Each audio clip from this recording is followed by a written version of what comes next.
Hello, Adam.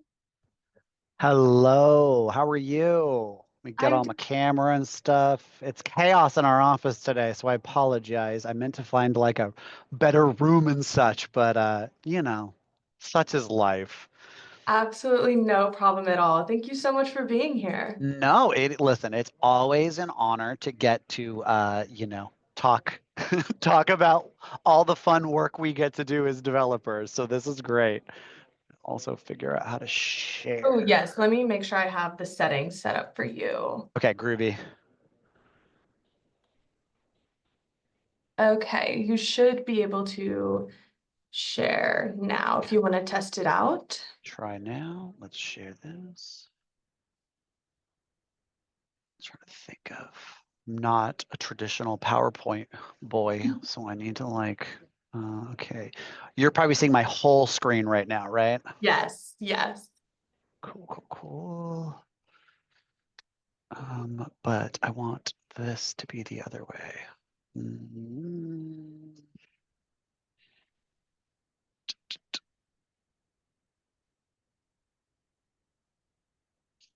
Can I flip these?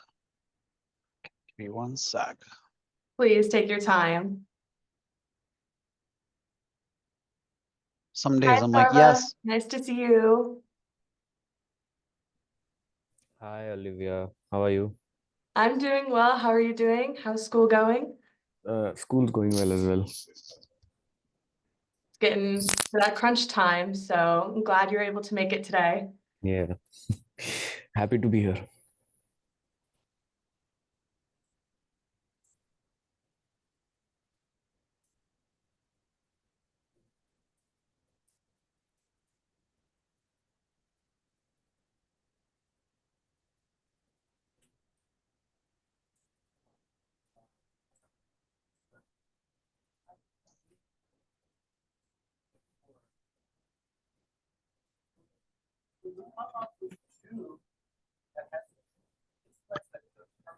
Olivia, when I do that, does it show the full slide or like the cheater slide with like the notes and everything?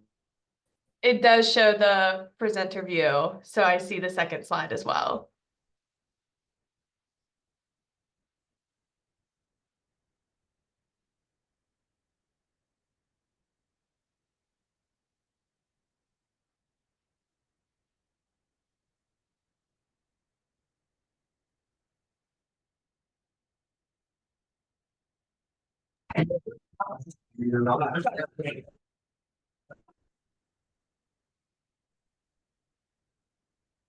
Hello, Sarvesh. Hi, Ram. How are you guys doing? Hey Olivia, I'm doing good. How about you? I'm doing well, thank you.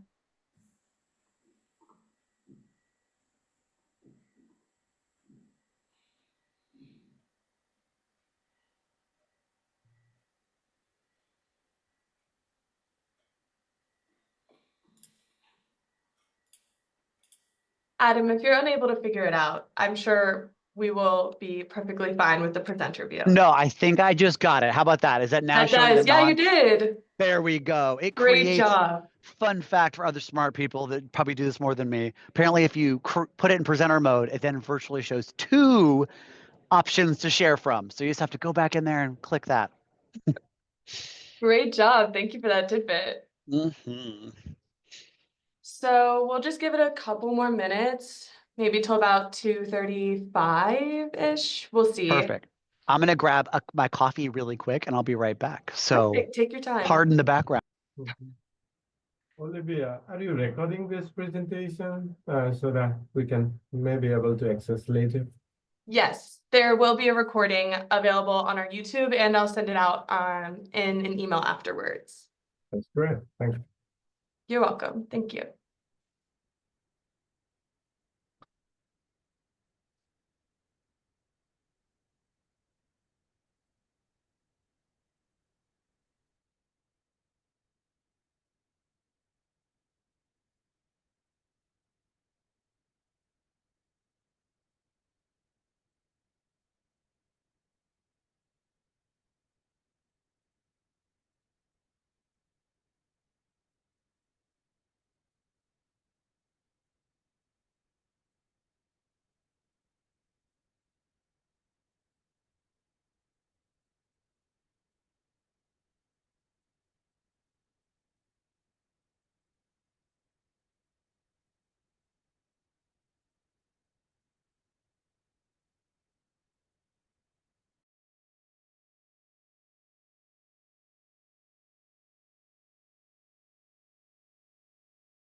All right, so in the interest of time, we'll probably get started. And if we have any late stragglers, I'll make sure they just pop in. But before we begin, Adam, is it all right if I ask you a few questions to Totally. get started? You bet. Awesome. So, forgive me if this is in your presentation already, but do you want to take a couple minutes to tell us about yourself and what your job is? Totally. And it's not in my presentation, so it's a great question. Hi, guys. My name's Adam Renz. I am based in Houston, Texas. I am a director of development for Pattern Energy. I've been working here at Pattern for going on 10 years next upcoming spring, and I've been in the renewable space for just about, it'll be 15. I was at EDP for 5 years before that. I'm a project developer. I started doing external affairs and external communications, so focused on landowner involvement, permitting on the community side, state level, and some federal work. Before that, I had worked at the AFL-CIO, working on international worker rights and human rights, and some politics before that. So I have a really weird roundabout way as a bachelor of poli-sci from Baylor, who found their liberalism at a large, more conservative school, and I'm from the most conservative part of Southern California, Orange County. So really mixed up way of finding my role here as a developer on infrastructure and green projects. But yeah, it's been a wild ride of 15 years. Great, Adam. Like I teach a renewable energy development course here at Appalachian State, Adam, and this will be a great for our student. I am very excited, always happy to coach and let you introduce you to colleagues of mine. I'm fortunate to have two wonderful ladies on my team who also came from one. Megan is a UT petroleum engineer who found us her senior year and switched over to become a developer on my team. And then before that, another UT poli-sci undergrad, Masters of Public Administration, post grad master's work. That's the word I was looking for. So again, I think the world of development is really it's kind of like a mixed up job in the sense that like part of your job is cat herding and being creative no matter where you are, and getting things done by working with people and thinking through problems. So it's very much one of those roles that for sure doesn't require you to be good at math or engineering or any of those things, as I'm not good at any of those, and somehow it's worked for me. So yes, please let everyone know that a developer job is very broad. It's what you make out of it. Well, going into that, would you want to talk a little bit about what your day-to-day looks like at your job? Totally. And what do you say? Let me make my presentation stuff work. Let me talk a little bit about, so today I figured it'd be helpful to talk through one of the things that's my current life-consuming role, which is the Southern Spirit Transmission Project. Prior in the past had been known when I first started working on it back in 2015 as the Southern Cross Project. The logo was the Southern Cross constellation because it was crossing the Southeast. We then rebranded it going after our Western Spirit project, which was my first transmission project to get built through completion. So today, I'm going to kind of kick us off a little bit about walking through Pattern's background and like what we do. The biggest piece here is we started as like so many firms and developers building the wind projects, right? Moving into then solar and storage, now green fuels. All of that is great and needed. However, the biggest problem that's facing the industry and all of us today, especially those of us in North America, is transmission, right? Like there is not enough capacity available on existing infrastructure for us to be moving the power that's needed, regardless of how those electrons are created, to the places it needs to be, right? This is only getting worse, we've noticed, especially with the hot buzzwords of hyperscalers, right? Like we saw a little bit of a bump in crypto. It is what it is.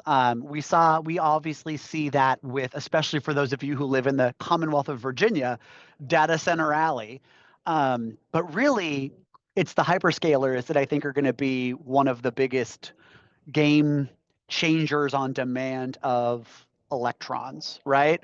I was recently at an InfoCast, which is like a industry kind of finance and project development universe in Texas meeting, and they had a developer from the crypto industry, from the data center universe, and then from the hyperscalers. And they described it as, I rightly so had the same question as the asker of, can you not just repurpose, like, the crypto market's kind of fallen out for a while. Can we just like turn that into a data center or a hyperscaler? And all three of them are like, not really, not at all in some cases. They gave the example of building a crypto mining facility as getting your GED or graduating high school. They described building a data center as like maybe getting an AA or like a Bachelor of Arts in like, poetry. And then they gave, not to be pejorative to anyone, again, poli-sci BA. And they described building and developing a hyperscaler as finishing your dissertation on your PhD. So very different beasts. And even in my simple developer brain, I'm like, yeah, they're just big structures that like need more power. Like, is that not it? And apparently that's not it. So anyways, that's one of the big framing pieces of why transmission is becoming such a hot button commodity and topic, is because we just don't have the capacity. And for the record, our system is set up in a way, especially here in the US, that utilities build in their spaces. We've got, 6 ISOs and then 40 balancing authorities in the country. And like it's interregional plays are not something that was ever envisioned before, right? And like utilities are not incentivized to do that, right? So how do we do that? Well, private developers are stepping into the vacuum that's been left in that realm. However, as we'll get into on Southern Spirit and other projects, the tools are not necessarily in place for us at the state level, the federal level, or even local levels to get infrastructure built across it. So high level, let's talk a little bit about what Pattern does. So this is an example of another transmission project that we're working on. It's under construction right now. So this is the second phase of our New Mexico plan. I mentioned that I worked on the Western Spirit project.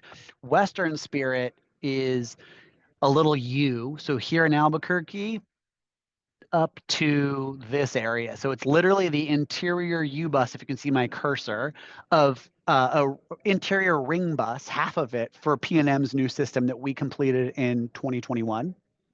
That was adding infrastructure for us to have all of our wind projects over a gigawatts worth of new wind that was built for the project here to then flow into the system that the P&M system, and then it flows completely through Four Corners into California, right? So once you get into one of these strategic transmission rivers, you then have the ability to deliver those electrons elsewhere in the West. That was Western Spirit.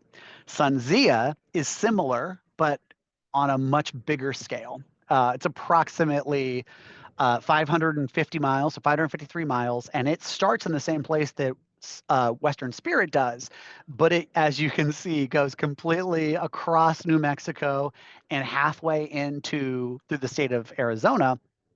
Does anyone know why this project is also delivering into California? Does anyone know why it ends here, even though I say it's delivering into California?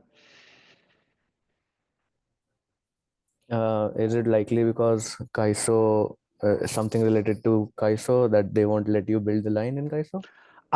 Close, but no. What it is there are a whole bunch of Kaiso access points that are outside of California. So by delivering into that Pinal Central station here, we're actually able, that is technically Kaiso territory, originally built out by LADWP.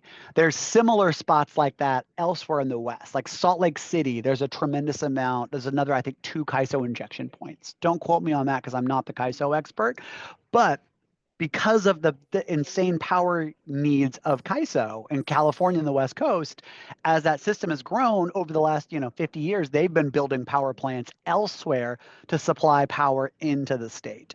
So what we are doing, though, instead of having a gas plant or a coal plant or something out here, we've been trying to line up, which we'll get into this more with Southern Spirit on the same concept, line up renewables generation that lines up with the load demands and needs and timing of the California system to then bring New Mexico wind to serve that load in California, where there's a very robust mandate and standard on renewables, right? But in the state of California, they don't have the best wind in the country, nowhere near as good as what you're seeing here in central New Mexico.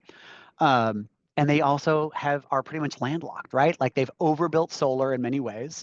Storage is expensive and is being deployed as quick as it can, but it's not enough to fill the needs of what California has right now. Say nothing about the future, right? So that is why this is considered in-state California resources, even though it's coming from New Mexico and being delivered into a CAISO injection point. Just a little fun fact on that.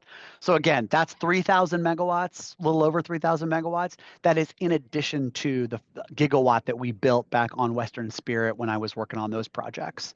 So once fully complete, Pattern will be building out, we're concurrently building out 3 gigawatts of new generation to fill up the SunZia line exclusively.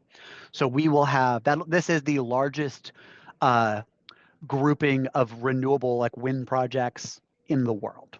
For sure in the Western Hemisphere, because in China they do have potentially some larger places, but it's rumored to believe most of them aren't actually connected to the grid. It was like some gold wind projects. So anyways, won't have to besmirch my Chinese colleagues, but this will be the largest functioning renewables project facilities in the world. Okay. Let's get in a little bit into my big baby. So my second day at Pattern, I started and I was told, hey, go help Dave Parquet, really brilliant engineer, system planner, worked in CAISO for years. Help him on this project called Southern Cross at the time. The idea was, what if we could connect up ERCOT to the Southern Company territory and the Southeast in general? The basic tenet has remained the same. It's gotten a little bit more thoughtfully fleshed out, but it continues to be a brain drain and brutal for all of us. But like that's what I want to focus on today, is giving you guys the background. So what you're looking at here is Southern Spirit, formerly Southern Cross. The idea is we will be, you'll notice here on the color, this pink area, it's all SPP, the Southwestern Power Pool. So that is a little bit of Louisiana, a little bit of Arkansas, a little bit of Texas, a lot of Oklahoma, and then Colorado, right? But Adam, you said you were connecting up Texas, which is ERCOT, right? ERCOT is the bulk of the Texas grid, including all the big generation you've got, especially for renewables, more so on the Gulf Coast, the Panhandle, and the Far West. So we are partnering with the utility because we are not allowed to build, only load serving entities, so a utility, are able to build transmissions infrastructure in the state of Texas. So we're partnering with Garland Power and Light, which is a muni up in kind of Dallas area in East Texas. We will be building with them and Encore a substation here in Rusk County, a substation on the border, technically, like right on the white line between Louisiana and Texas. And then on the other side of it, there'll be a back-to-back DC converter station where the power will flow from ERCOT, be converted from AC to DC here, and then flow bidirectionally all the way into the Southeast. It's a lot right there. This is also the first and only permitted by FERC and by the Texas PUC in and out of the state of Texas.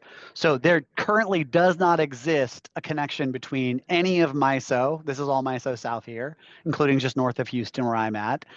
This will be the first DC tie connection to MISO. I think there's currently 5 DC ties in Texas. I think 2 are in Mexico, 2 are in SPP, and then 1 is into the Western grid over in El Paso area. So it is very rare because ERCOT likes to be an island. Texas likes to be an island. However, after Winter Storm Uri and other events, you know, the question has been like, is an island status good? Especially when you start looking at the growth, both population-wise, manufacturing, hyperscalers, all that happening in ERCOT. Maybe now is the time that Texas regulators need to start thinking about this. So this project got approved in 2016, 2017 by ERCOT, and then got approved by the FERC in 2014. So we have our big federal sign-offs. We also have a certificate of convenience and necessity from our friends in Texas, and we just secured our CCN from the state of Louisiana, and hopefully by this time next year we'll have our Mississippi approval. But all of that is currently kind of in process. So a reminder of just how arduous and time intensive it is to build these projects. So it kind of goes back to what I mentioned when we first started of like, the tools are not really in the toolbox for anyone to be building interregional transmission like this.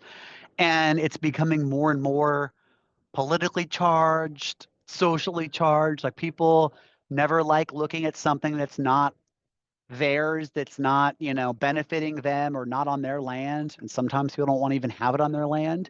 And this project doesn't carry the rights of eminent domain with it, right? So have never had to use eminent domain in my life as a developer.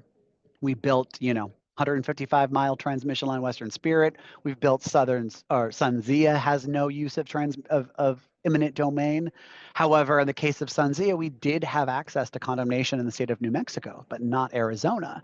And, now it's the Southeast is its own different universe. I don't know if we have any Louisianans, Mississippians, Arkansans, Georgians on the call, but it's its own different universe compared to the East, the South, the West. I had a question regarding this. Sure. Is there a reason why the bidirectional converter station is outside of Texas? Why is it not in Rusk? Sure is. We are not able to build transmission or any transmission facilities in the state of Texas. But And so sorry. Yeah. we have to build it on the Louisiana side, and then we have to connect it with Garland Power and Lights system that we are paying for. We're doing all the work on, but Garland's our partners in it. They'll maintain it into perpetuity. But they have to be the ones to permit it, to get it approved under their name, because the law doesn't allow anyone else to build except load serving entities. So really think of this stretch right here, Rustapanola, we call it Rustapanola transmission. Think of that as building an extension cord to connect ERCOT to the border. And then I've got an image for this in a little bit, but so we can then connect ourselves like literally over the state lines. Okay, got it. Mm-hmm. Great question though. Let's see here. Here's another example of where the boundaries are of Southern Spirit. And I'm more than happy to send this to you guys afterwards. But Southern Spirit, we've seen some of our in-house team, market intelligence team, they've mapped out all the great data centers, green fuels, batteries, electric vehicle manufacturing and hubs, crypto, there's a T missing in there. But like this is where we're starting to see major load growth pockets. The piece that you don't see here, well, I guess you do, so CERC. Southern Company, for example, is inside of CERC. CERC covers this whole region. It's a reliability region, but it's not an independent system operator, right? So all of the Southern companies, so Georgia Power, Mississippi Power, Alabama Power, those are all bilateral agreements that you enter into. That is a vertically integrated utility and a gold star example of one of those. So everything you do in the South, that part of the Southeast, that side of CERC, is completely bilateral. There is no MISO or ERCOT or SPP or PJM or CAISO to deal with. It's just you dealing with the utility who's also the grid operator. So you see where the project currently ends. That's that same spot it did on the other map of central Mississippi.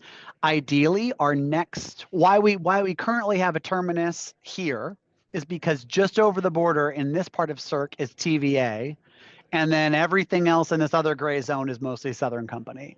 So the idea is that it would allow us to either go further into the Southeast by adding a secondary phase, or even building AC lines and connecting in strategically with Southern Company or TVA if the time is right and the market allows it, which would allow us to pull and connect. ERCOT is the largest gas fleet in the country, largest wind fleet, largest solar fleet, and I think it's rapidly catching up, if not soon, the largest battery storage fleet. SoCo is completely dispersed, and I'll show you guys another image of that soon of like weather patterns. Louisiana and Texas, Oklahoma, we have very similar weather.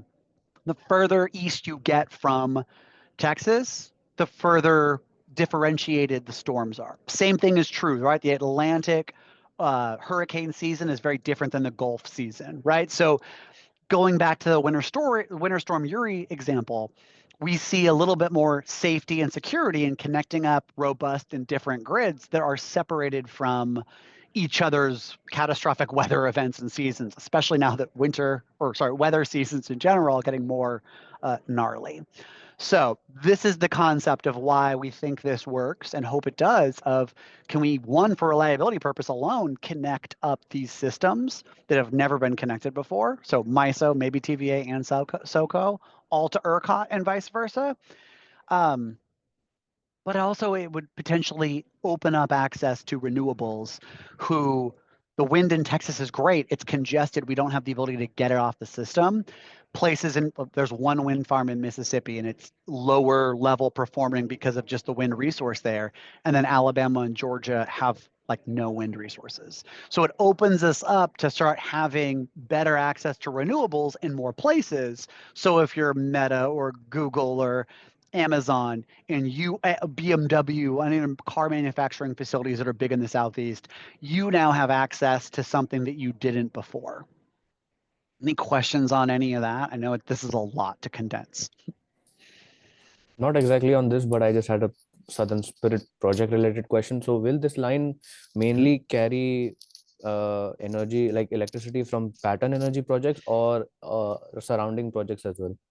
Great question. So this is unlike SunZia and Western Spirit that let's just call them for ease generation ties. Like they are connected up to a generator and they flow to somewhere else. This is, I describe it as a hole in the bottom of the bathtub of electrons that is all of ERCOT. So of course, there are ways that you can not technically steer, but like tag electrons and say, yes, we're taking this many out of ERCOT and sending them somewhere else. So you can do some of those hourly timings, but in essence, this is a energy agnostic, electron agnostic. It's just a hole in the bottom of ERCOT, and you're then able to just schedule electron flows going to the east, and for the record, vice versa. So if there is a need event in ERCOT, in theory, any of the other connected markets, so if it was MISO South or Southern Company, TVA, you could actually schedule and deliver power into ERCOT and prevent that catastrophic collapse of the ERCOT system like we saw back in 2021 at Winter Storm Uri. Yeah.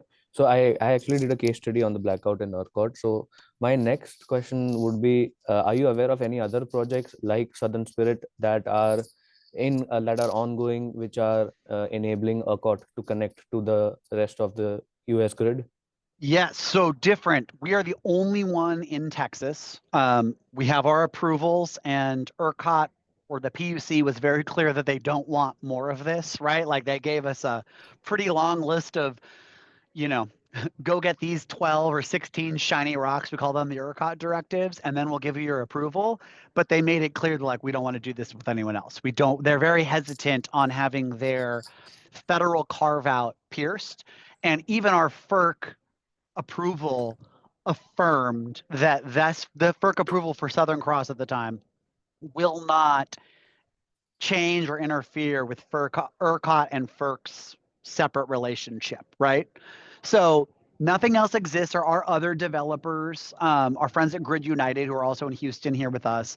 They're working on, I forget the name of the project, but there's like a Western Texas side that wants to connect El Paso electric area into the Western grid, right? But I'm not sure if that's a bi-directional line. I think a lot of that would be to open up transfer capabilities from congested or constrained renewables there and open those up to other Western markets. So very similar to what like a SunZia would do. But again, SunZia is not bi-directional. Western Spirit's not bi-directional. That's one of the unique parts about Southern Spirit for right now. And then Invenergy, I forget their project names. Invenergy has an HVDC line that's up in the Illinois-ish region. And then Nextera they bought another clean line project from back in the day that's somewhere in like the SPP MISO South region. So there's others, but like it's a fairly small club right now of who's racing after this. Got it. Thank you. But yeah, to answer your question, this is in essence showing you like it's whatever's on the grid, right? The Rusk station would be an AC infrastructure. Encore would build and own. Then Pattern Garland would build the transmission lines between Rusk and Panola. So these are both new stations. Garland Power and Light would manage this, and then literally 6 feet over the border, a firm connection into the converter stations. So each of these, DC is a 2-pole, a bipole system. So think of it as 1,500 megawatts, 1,500 megawatts. That gets us to our 3,000 megawatts of transfer capacity. And then right now, the plan would be to have the terminus, the final other endpoint in Mississippi, where I showed you on the map, with, again, the same thing, 1,500, 1,500. In a perfect world, or a dream world, we would potentially be able to have maybe one 1,500 megawatt converter in Mississippi, and then extend the line further and have two 1,500 megawatt converters in like a Georgia or Alabama, getting closer to those load pockets that Southern Company is in need of building out. But that adds more than double the footprint of the project and adds more complexity to it. But that is part of like my goal and dream as a developer is like, well, if we're doing all this work, let's do it even bigger and like make it future proof, right? Or as future proof as we can here in 2024. Questions on any of that? See, it's too fast. So this is more of just kind of a high level of where we've been up to, both at the pattern level and at the Southern Spirit level. I mentioned early on I started in external affairs and government relations. So this is a special part to me. One of the reasons I left EDP, not that they weren't wonderful people, but coming to Pattern was a place that like let me as a developer and even as an external affairs professional before that, put our money where our mouths were when it came to long-term community benefits agreements, right? So every single project we do has a long-term community benefit agreement that's separate from what you would see for pure property taxes or things like that. This is long-term money being set up with partnerships and nonprofits over the life of the project, because there's a lot of folks who are stakeholders and part of the community around our wind projects who aren't participating landowners, right? Like those landowners are getting rent income from us, right? They're giving us the right to build things, whether it's a transmission pole or a wind turbine. They're getting compensation. Lots of people around us don't. So that's where these community benefits agreements have been helpful in trying to like further extend and show, the good neighbor side of communities hosting us, right? Because as you guys probably all know, it's getting harder to build anything anywhere. I don't think it was ever easy, but it's definitely not getting easier, I guess is the way to frame it. We did recently receive a transmission facilitation program, not subscription, but it is in essence a subscription capacity grant from the Department of Energy. They selected, I think they've had $2 billion and they've selected, I think, a handful of projects to be buying capacity on the line. So money never changes hands, but they're there to help be a catalytic mover on saying, hey, listen, we want to buy, in our case, $360 million of capacity on the line. And then ideally in the future, when a utility says, well, we want to buy, $1 billion worth of capacity, we will take the US government will sell their portion to that utility first, and then the rest, like, they'll just contract with us. But it's a way of letting the federal government strategically and efficiently support projects without actually having to exchange money. And it gives us as a developer a little bit more momentum on these big, scary, multi-decade projects. And as part of that, we have an even more robust Justice 40 benefits program and working hand in glove with a lot of the folks in DOE on kind of structuring what's good on the big picture for communities of like that they're concerned and focused around outside of just what we would normally do with just our neighbors and tribal partners and things like that. It goes a few steps even further. Let's see. Here we go. So this is an example of the diversified weather and load systems, right? So take a peek here. These are the values of how much transmission would have saved, like if we would have had a project like Southern Spirit at the time connecting these grids, these are the losses that were put upon grid operators and consumers in both that 2019 heat wave, which was sadly now no longer becoming an outlier, and then Winter Storm Uri, which is thankfully still an outlier, but massive events that impacted everybody. And there are similar examples of this from our friends in the Southeast, right? Like they have a more robust connected system with all their neighboring grids, but they still have moments where it's a bit of a dicey moment when a super cold morning in Georgia and Alabama could put the entire southern system in a really tight, uncomfortable reliability place because, you know, everyone's warming their houses and charging their cars and hyperscalers never stop on those cold days, right? So like this is one of the values of connecting these disparate grids and systems and allowing them to support each other. So any questions on this from just a high level?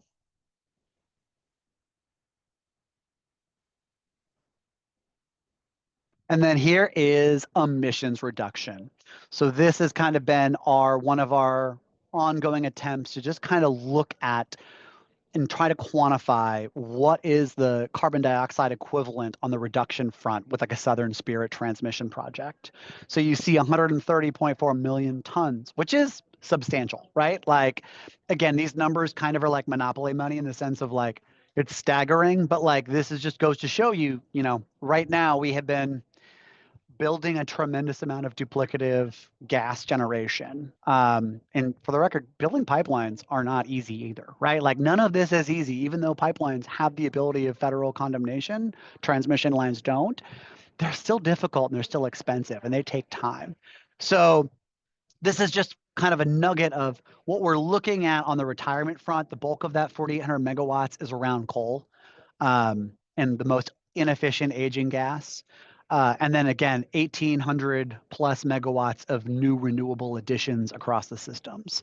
And again, it's just nice to start pushing out some of the least efficient and like most polluted versions of this. But at the end of the day, our jobs are reliability and we're energy professionals, right? Like I'm a big believer in nukes, and I actually think that natural gas as a black start support providing entity and like something that can be spun up and spun down is very critical, right? Like we can't operate in a modern society without petrochemicals, right? So it's not like it's one or the other, but one of the biggest things holding us collectively back on that is not having the ability to transmit and move those resources around. And it often impacts the poorest communities globally when there's a lack of something. It's really never the richest, most powerful entities or states or regions that suffer. It's the least. And so that is the end of my little spiel, and I'm happy to just chat with you guys. If you've got any questions, or you guys are welcome, of course, afterwards to send me notes or have a call. I'm happy to introduce you guys around the renewables world. Yes, I actually have a lot of questions. So you okay, I have written it down. So since Pattern Energy is started as a primary wind wind developer, and you guys have a wind plant in Puerto Rico and one in development in Puerto Rico, which is a solar and battery. So my question was, first question is, those plants, are they supplying energy locally, or do you have any sort of transmission to the other islands? Puerto Rico is an literal island and an actual energy island. So everything that's on our Puerto Rico side, so Santa Isabel's our operating project, is providing locally. Right. It also was the only wind project of the 2 wind projects that survived the storm in 2016. I'm forgetting if it was Maria or what. So proved to be extremely resilient. And when the rest of the island was kind of shuttered to like a crippling pace of power production, Santa Isabel was actually producing the entire time. But yeah, that is exclusively a Puerto Rican asset. We did have development dreams long before I was here, or a few years before I joined here, to connect up some of the Hawaiian Islands and putting a major wind hub on, I think it was Lanai. And unfortunately, that didn't work out. But that would have been subsea HVDC cable, which, by the way, HVDC, not a new technology, but a pretty rare technology here in North America, or especially in the US. But not in Asia, not in Europe. There's a couple of lines in Canada, smaller ones. But if you see anything offshore wind related, all of those collection lines that are leading back to shore, all DC ties. So anything subsea, no, that's also a DC connection. Right. And does Pattern have any plans or like any projects that can be offshore wind? And since you guys are also in transmission, any undersea transmission? So great questions. So we recently, this time last year, we actually had a development partner, a long-term JV partner, GPL, Pattern GPL, which was our Japanese division, which is, I think, the largest renewables developer in Japan still. We had an offshore, a nearshore, but offshore wind project there. But no, Pattern, our thesis to date, and I don't see it changing anytime soon, is this is why we're so focused on transmission, is that the value proposition of onshore wind is still so much more cost effective and better for both consumers and utilities than offshore. Offshore is neat, but to me, so now you're just taking this from me, Adam, the developer, it is extremely expensive. It has its own unique difficulties compared to onshore. Like you get a little bit less on the people front. However, you've got to then engineer massive turbines to float or be piered offshore, and it's not cheap.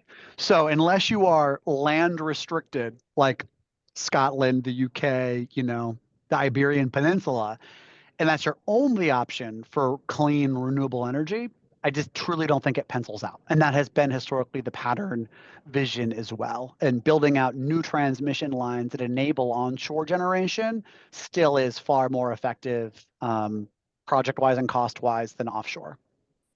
Right.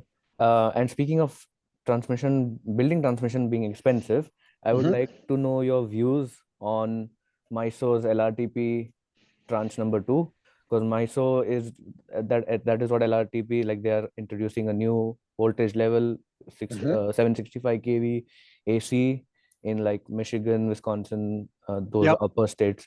So I would like to know your views on MISO taking up.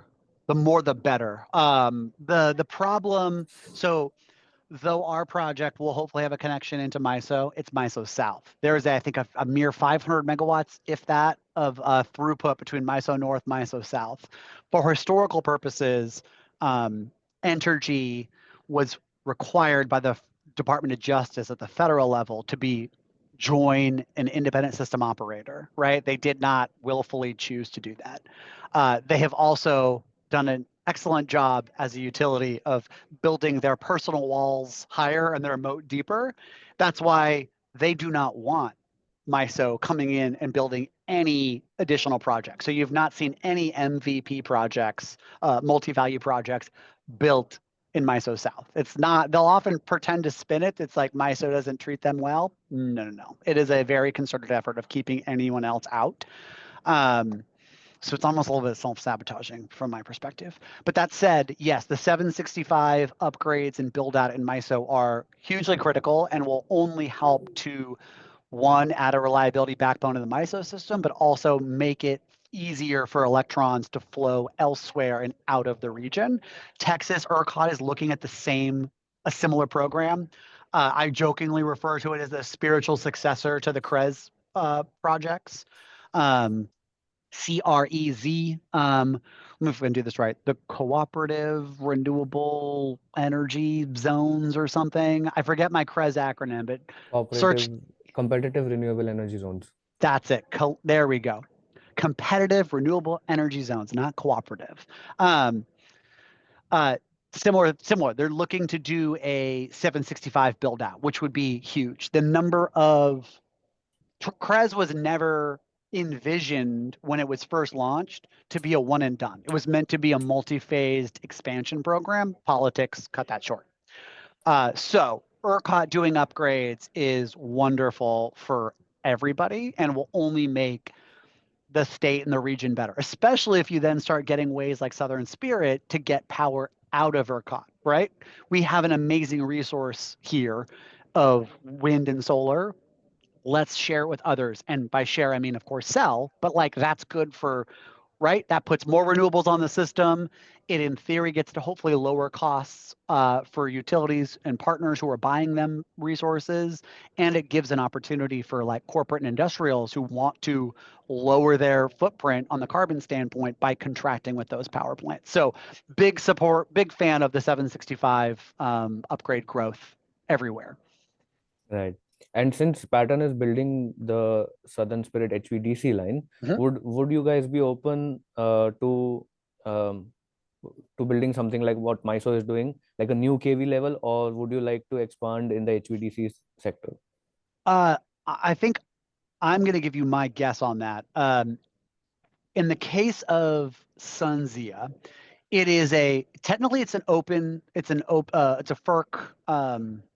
It's a FERC regulated open season type project. I'm now losing my words today. So during the competitive bidding process, we have to allow anybody who wins the price to fill the line, right? So it is open access, that's the word. In this case, we've filled it ourselves already, so there's nothing there. And I do think that HVDC, when you start accounting for losses over 500 miles in particular, but even at like 200, 300, it's still far more efficient for DC. The one piece is that the conductor and the towers of AC and DC are pretty much the same. In fact, there were a few years post-COVID, and it may still be true, that AC was in more demand. So it was actually even more expensive for the AC conductor than it was for DC. But that said, oh my goodness, where I was going with it, just lost my thought. It was easier. It's still more efficient to have a long point-to-point connection when you factor in losses for DC. So I think shy of having a multi-terminal DC line, which is when I mentioned the fact that like it would be great to have a middle stop and a far stop, that would make it multi-terminal, right? But otherwise, DC is expensive, right? It's those converter stations that are the biggest cost. So we have to be very judicious of where you put those converters. And when you're doing long lead connections, DC I still think makes way more sense than anything on the AC front. Got it. Thank you so much. I mean, that's all I had for now.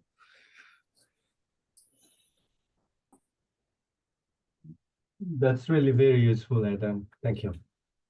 Of course. Well, I am always happy to chat with you guys. I know you get to meet lots of other fun, smarter people places, but if you ever want to learn about the realm of renewables, holler. And I will also remind me, Olivia, I should introduce you to Shamil on our HR people and culture team who handles all of our collegiate and like grad student engagement throughout the course of the year. So I think we start going out for interns. I want to say it's like early in the new year. So I will shoot a note and get you introduced over to Shamil. Adam, would you mind sharing your email in the chat or some other Sure. How about this? I will pop out some of my notes on this and just send you guys this deck. And then Olivia, feel free to send my email as well. Like it'll all be in my contact or my signature. That would be great. Thank you so much, Adam. You guys are so welcome. That's really Well, great. Adam, I have one more question. Yeah, hit me. I'm at my university, actually, we focus a lot on like offshore wind. And we are like undergrads, like electrical engineers and mechanical engineers that are trying to create this like proposal for offshore wind in Oregon, off the coast of Oregon, because it's like a really hot area. There's a lot of wind speed there. And actually, if I can, I just wanted to share a slide about that so that Sure. I Let me can stop show you sharing. kind of what I'm talking Though I about. will just curious what study you guys have done on Yeah, Bonneville, right? Because that is your not your villain per se, but Bonneville is often curtailing everybody. right, right. Um, no, this is really interesting. This is kind of like right along the lines of what we're talking about Mm. too. So this is kind of what the competition is about. Okay. It's collegiate wind, so it's undergrads Mm. mostly, Yep. and part of it is like we build like this physical turbine, but part of it is also we build a wind farm proposal for the Yep. future, and I will say I've been working with Mike Arkwin on the Kidwin front, which obviously has its roots and tendrils into the collegiate win competition. So I am always my favorite part if I'm in the same place as where the competition's at is to see the projects, the work you guys are doing, and especially with that giant mobile wind tunnel oh yeah, yeah, it's and super the cool. offshore area too. Like it's all really cool. Anyways, sorry, go on. Yeah, absolutely. So this is like a picture of our team from last year and the year before. We present this proposal on the left, which is in Mhm. like a big format, and we explain the electrical design and this and whatnot. Um, this is a presentation. It just goes over why offshore wind exists. This is like a mock of our turbine, like the CAD model of it and Yeah, how it looks like. very cool. And this is some more renderings and stuff of that same design. But Yeah, this is awesome. See, this is all the stuff that my brain doesn't do well. But oh yeah, like yeah. whenever I get to see it, I'm like, see, but you can tell your other liberal arts friends, you don't have to be good at this and still think about it, you know? Like half the time it's just problem solving and helping smarter people than you get their full smarts out. Like some days I'm just like Right. I feel like I'm just a pill to help other smart people who are more smarter than me people get their stuff out. But this is really impressive. Yeah, seriously, it's still a big learning curve, and hiring some of the undergrads and the underclassmen is really hard and training them on this stuff. Yep. But Yeah. it's a good way for them to segue into working on renewable energy and projects that are having an impact. So that's kind of the goal of Absolutely. this. It's really Well, fun. I know it's focused on offshore. I would say, anything you can do to realistically help process and understand how the Bonneville Power Authority, like what they are curtailing, aren't curtailing, and just like getting a better understanding of viability, because to me that is it's like building in Virginia. Dominion doesn't want anything happening in their territory unless it's them, right? So they will Mhm. much rather catch and kill a project and like say, well, we don't want offshore, but if anyone's going to do it, it's going to be us. So we'll be a 50-50 JV partner with Shell or whoever it is, right? So just keep that in mind that like also the region you're developing in on this hypothetical is has some of the cheapest, if not the cheapest power prices in the country. So Mm. that's another thing to think about when it comes to offshore wind and like, well, is this valuable or needed in Oregon? Or is it more strategically valuable somewhere else, further south on the California coast? So just throw that in there. Again, I'm just putting spitballs out there, and then Yeah. none of these could be right, but pretty sure you got the cheapest power in the world, thanks to heavily government subsidized Bonneville Power dams up in the Pacific Northwest region. Interesting. That's actually I hadn't heard about Bonneville power plants before, so that's a good Yep. point. If you ever want a fun little dive, go and take a look into both Bonneville, the BPA, as well as TVA, the Tennessee Valley Authority. Both quasi-government, quasi-private organizations. Both started in, I want to say, the 30s in the Depression. Um, and like, that's another perfect example of like hydro is considered renewable, right? Though if you look just a little bit north and if you search for site C as in cat in British Columbia or BC Hydro Mhm. BC, you'll see a really contentious series of hydro projects that eventually got pushed through after decades of fights where that's like, great, we don't care. We're going to flood millions of hectares of arable land and from indigenous communities to flood and put a new dam in, right? But that is also Right. renewables too, right? So not all renewables are created equal, and not all renewables are, there's no silver bullet of like one renewable is perfect and no one no one hates X, right? People always hate everything. So it's his Yeah. pros and cons. No, seriously, I agree. And your the interconnection process you were talking about near Texas and Louisiana, it was interesting because that raised a few questions about this project on Oregon. Because as it turns out, if we're building it on the grid number 2 at the bottom right, which is near where the wind speeds are really high, the water depths are really high. So we're gonna be building a floating wind turbine here. It's gonna be floating on the water. And I was just interested in knowing, like, what are the interconnection or queue related like challenges or permits that we should be considering for this proposal, mock proposal, when interconnecting to somewhere like on Coos Bay here or one of these Yeah. ports, because these are really remote areas on the coast. There's not any power production there. Most of the power production is more inland near Portland, and this is Yep. like a massive mountain range here. So when Yep. we attach like an offshore wind farm here, we're kind of sending electricity backwards.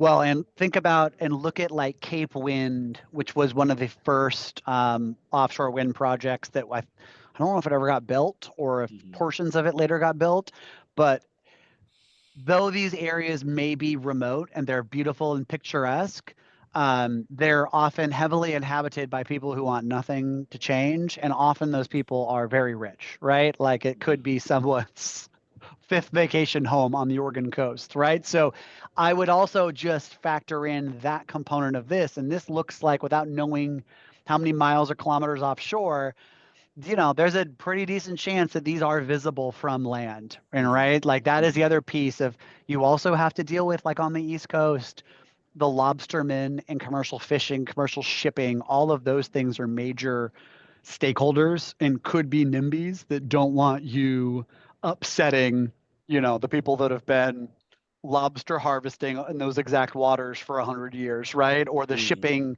if you look at the top where the Astoria, Oregon is, or Astoria, Washington. No, it's Astoria, Oregon. I Yeah, think it's Oregon. Washington. It's Oregon, and then right over the river, the Columbia River is Washington State.